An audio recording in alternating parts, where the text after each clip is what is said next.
T20 world cup का final किसके दरमियान होगा? ऑस्ट्रेलिया और जनूबी अफ्रीका के बल्लेबाजों ने पेशगोई कर दी।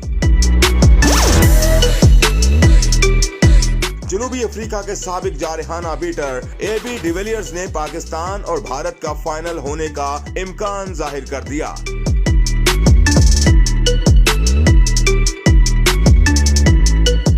AB डिविलियर्स ने ट्विटर पर एक पोल शेयर किया और सार्फिन की राय ली कि आया पाकिस्तान और भारत के दरमियान फाइनल होगा या नहीं।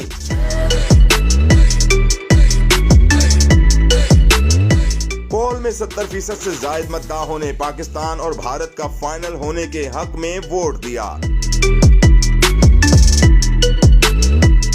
जवाब में डिविलियर्स ने लिखा, उनका भी ख्याल है पाकिस्तान और भारत का फाइनल होगा। ये मुकाबला मुंह में पानी लाने वाला होगा।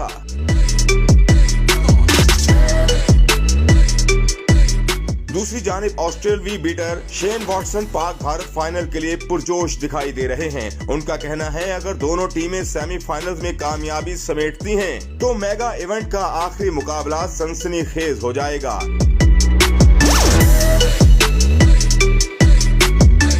वॉटसन ने कहा, कोई पाकिस्तान के सेमीफाइनल में पहुंचने की उम्मीद नहीं कर रहा था। मुझे लगता है पाकिस्तान कीवीज को हराकर कहीं फाइनल न खेल जाए।